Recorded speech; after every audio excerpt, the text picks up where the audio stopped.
La personne qui en jette, je suis sûre que tu en connais une aussi autour de toi.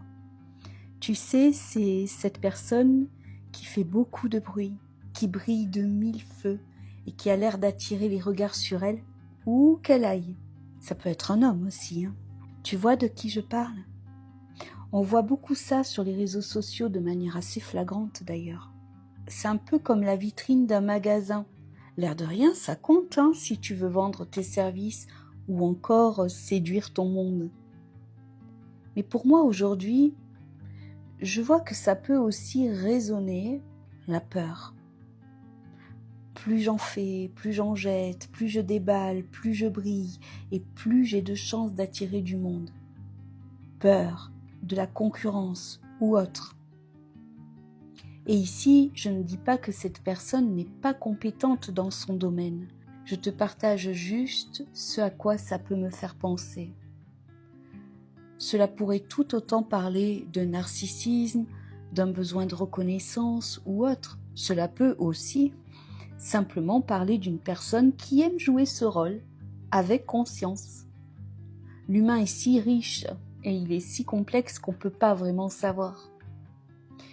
Mais j'ai envie de te parler de celle qui vibre la peur.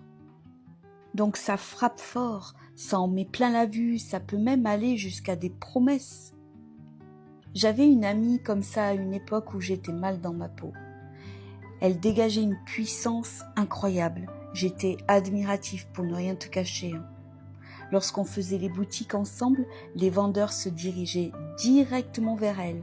Elle obtenait parfois, sans même le demander, des ristournes, très facilement. Elle dégageait une assurance sans faille. Elle se baladait avec ses lunettes Chanel, son sac Vuitton, mais surtout, elle dégageait un truc qui n'avait rien à voir avec les marques qu'elle portait. Tu sentais que là, tu étais face à quelqu'un. Et pas n'importe qui. Quelqu'un. Et puis un jour, j'ai vu l'envers du décor. J'ai vu l'opportunisme.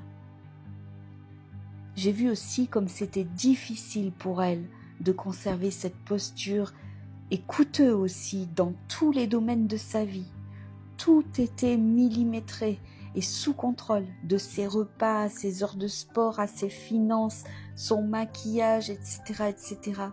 J'ai compris que tous ces efforts qu'elle fournissait quotidiennement, la vie, autrement dit les gens qui l'entouraient, connus ou inconnus, qu'importe, devaient quelque part rembourser tout cet investissement qu'elle posait sur son image. C'est ainsi que ça marchait pour elle. Tout lui était normalement et naturellement dû. Elle avait une telle manière de se tenir et de s'adresser aux gens qu'ils étaient autant éblouis par sa prestance et son charisme que par ce qu'ils pensaient lui devoir. C'était stupéfiant à observer. C'est dingue comme une belle image qui en jette peut hypnotiser tout l'environnement. Je suis sortie moi-même de l'hypnose en étant proche d'elle et en l'observant. Le jour où je lui ai dit non, elle n'a pas hésité à faire son numéro de charme, mais ça n'a pas marché, car j'avais vu le manège à force de l'observer. Notre amitié s'est terminée. Son environnement était objetisé, et ça ne m'étonne pas, car lorsqu'on s'objétise soi-même, le risque est grand de voir les autres comme des objets aussi. Pourquoi je te dis tout ça? La personne qui en jette, qui brille beaucoup, je t'invite à bien l'observer avant de t'engager avec elle dans une relation, quelle qu'elle soit, car il est possible, et ce n'est pas une certitude bien évidemment, qu'elle ne te considère pas comme un sujet. À bientôt.